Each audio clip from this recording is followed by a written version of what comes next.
Two-sentence horror stories.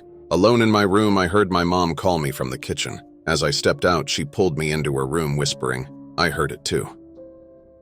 I woke up to my phone ringing, displaying a photo of me sleeping as the caller ID. The call was coming from inside my house. I always thought my cat had a weird habit of staring intently at the empty corner of my room every night. Last night, the corner wasn't empty anymore.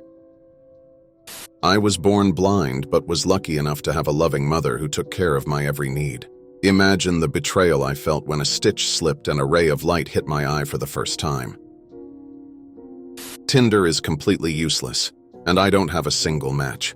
If I don't find another way to start a campfire tonight, I'll freeze to death. For my last wish, I wished my dad to be alive again.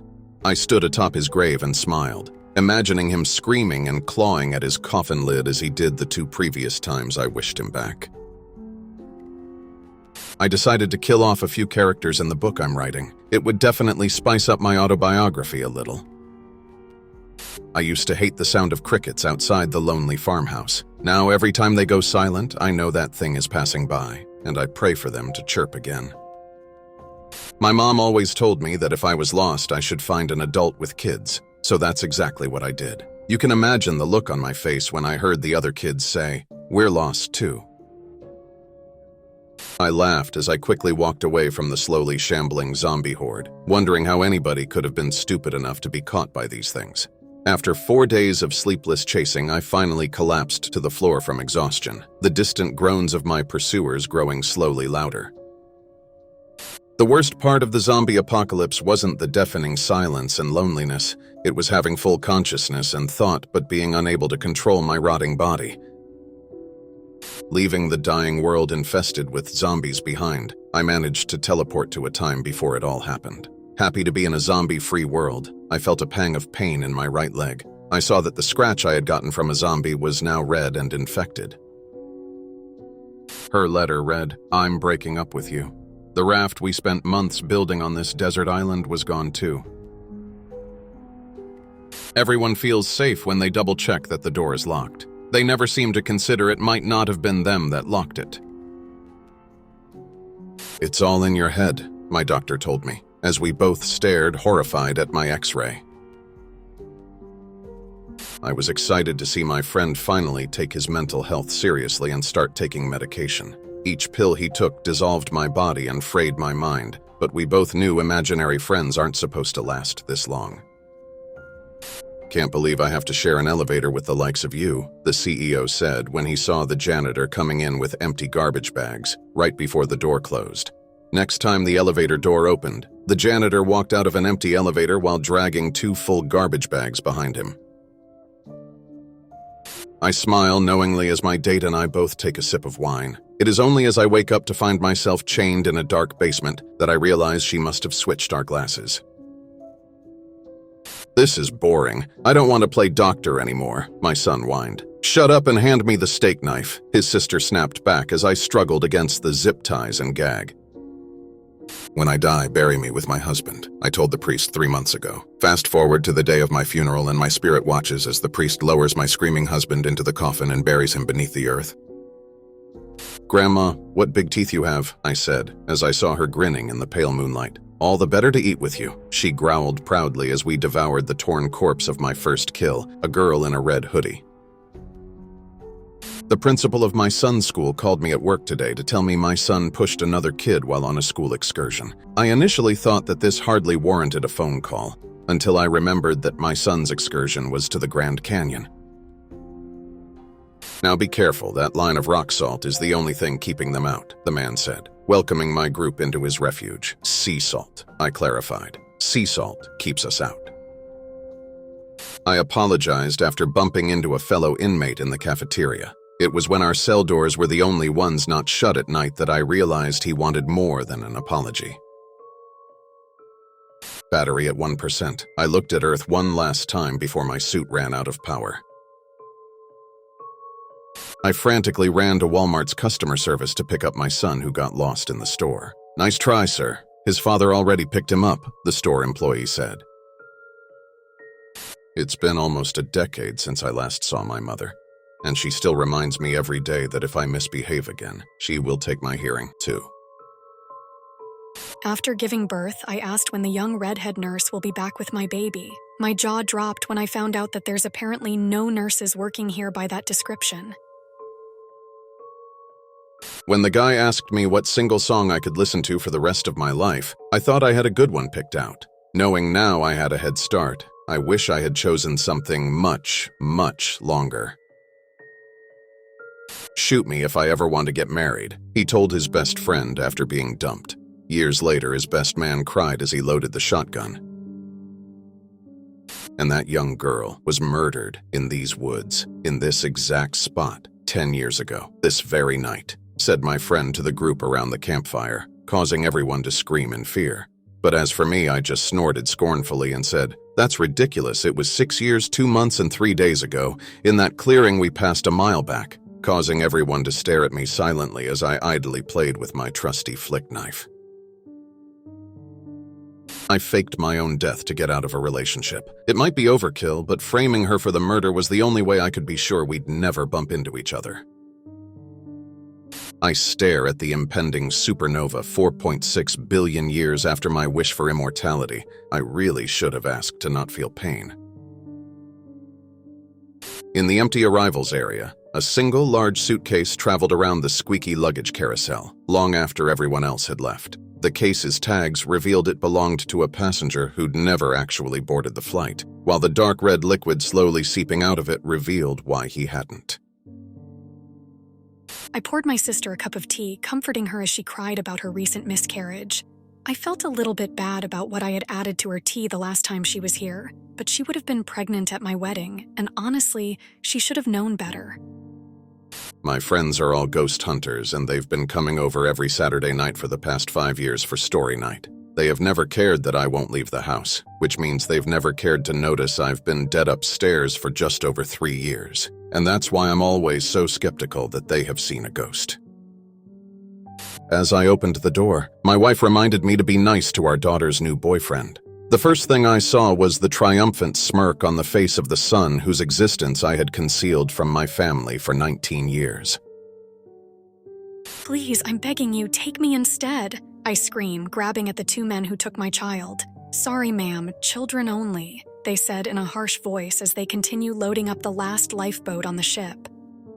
The jukebox plays back your favorite memory, the bartender claimed, handing me a coin. I could hear the customers behind me muttering that it must be broken, as my dead wife's blood-curdling screams filled the room. "I hope my mother will be happy with our surprise visit, as we haven't seen each other for a week," I said to my husband. "I'm sure she wouldn't—" "Oh my God, what is that smell?" he asked as we entered her house.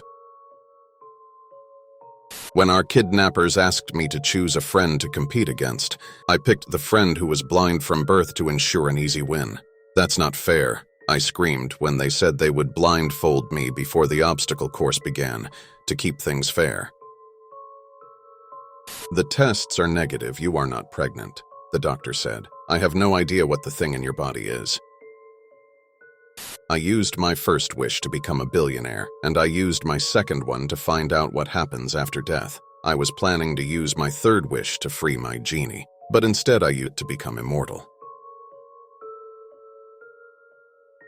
My last girlfriend always got creeped out by the 14 weird dolls I kept on display. I have a new girlfriend now, and she wants me to throw out all 15 of the disturbingly lifelike dolls. "You look like death," he said, brows furrowed with concern. A wide, wan smile crossed my face, flattered to be recognized, as I hooked him with my scythe and pulled him downward into the abyss. I gripped the diamond ring with my left hand and the grenade's pin with my right. Whatever her answer, we'll be spending the rest of our lives together. "Here comes that rock-throwing little shit from up the street," the first bird said. "I wouldn't worry. He's only got 1 stone," the second bird replied. I must admit, lucid dreaming really is as amazing as people say, but after 2 years, I'd like to wake up again. I shined my flashlight over the cabinet of porcelain dolls. Their pupils contracted. "Do you see now there's nothing to be afraid of?" Mom asked as she emerged from my closet. "Yes, Mommy," I lied, noticing her mole was now on the left. The new medication worked, and the internal voices that always told me what to do went silent. Kill them all, I thought, and this time nobody argued back. As I watch her roll peacefully over in her sleep, I smile and think how lucky I am to know what true love feels like. It may look like an accident to others, but I know she leaves that tiny crack in the blinds of her window just for me. "Count backwards from 100, said the dentist. As I slipped into unconsciousness, I saw the hand that held the drill drift from my mouth to my eye. I told my boyfriend to bend over the swimming pool to get a better view of my pet. It's easier to get new boyfriends than to buy food for a 10-foot crocodile. They say we have a primal sense that we can just feel when someone is watching us. It's been a few weeks, and it's clear that you do not have that sense. Unable to move, I could only look at my killer. In a fit of childish curiosity, my 2-year-old pulled the plug. I love going to the beach and watching the difference between the low and high tides, although this tide has been very low for quite some time. "Thanks for the gold, kind stranger," I said, as I slowly ripped out his dental implant. The hospital's social worker let me know that there was actually a way for my emergency appendectomy to be done for free. My hand shook a bit when I signed the contract that allowed the team to proceed without anesthesia and live stream the whole thing for profit. As the villagers piled wood around the poor woman bound at the stake, one man cried out, "If she be truly a bride of Satan, why does she not use her witchery to overwhelm us?" As nervous murmurs of debate spread through the crowd, the convicted woman quietly said, "Oh, I was just waiting until you were all in one place." "Localized time dilation is the most important breakthrough humanity ever had. Now employees can produce decades of work in a single week." "Hey, Joseph, can you come see why the sink won't drain?" my wife yelled from the kitchen. By the time I had realized what was happening, she had already turned the garbage disposal on. My daughter loves her kindergarten friend Mike so much she talks about things they did every day. I went to her teacher to pass the invite for Mike to come to her birthday party, but the teacher said that even though Mike is enrolled, he never showed up in the class. Hey Alexa, what is the distance between the Earth and the Sun? The sun is 94 milli recalculating. The sun is 93 milli recalculating. The sun is 84 milli recalculating. 911, what's your emergency? I asked, just like many times today. I almost fainted when on the other side I recognized my daughter whispering, "Daddy's home." My daughter Sadie was a kind, loving girl, and we just want her returned safely, please, I plead. Sadie is, I correct myself in front of the mirror. My childhood sweetheart and I made a vow that in 20 years, if we were both still single, we'd find each other again and be together, no matter what. If she slumps in the chair now, it's only 'cause her spine sort of dislodged when I was digging her up. When the kidnapper made me guess where he kept my daughter, I went for the basement, and he said correct, allowing me to see her. But when I found her severed head in there, I learned that every other choice would have been correct as well. All my life, my parents have told me not to open the basement door, but I got curious and disobeyed them. What is that glowing ball in the sky, and why does it hurt my eyes? Whenever I considered killing myself to escape my parents' abuse, I'd just recite my mantra, "You don't deserve to die." Ironically, now that they are old, hungry, covered in bed sores, and begging to be put out of their misery, I still have the same mantra. When I was a toddler, a drug-addled homeless woman ran up to my father, ripped me from his embrace, and sprinted away. She knew she couldn't physically stop my father from jumping off the overpass, but thanks to her, I didn't die with him. I've always had the supernatural ability to know where someone was by looking at a photo of them, so it pained me to tell the mother of a missing child that her daughter was in several different places. Out of sheer boredom, I turned on the radio in my kidnapper's basement, only to hear that he had been arrested the day before. I thought they were still searching for me, but then I heard my own voice saying how much I was glad to finally be found. A guy just ran up to me while screaming that somebody had locked him in a basement, blindfolded him, and starved him for days. You should have seen the look of absolute horror on his face when he recognized my voice. It started with just pocket lint. I'm ripping off parts of my skin now. This tunnel is infinite and unchanging. I've had to use anything I could to mark distance until I was still moving, but I'm running out of things to drop.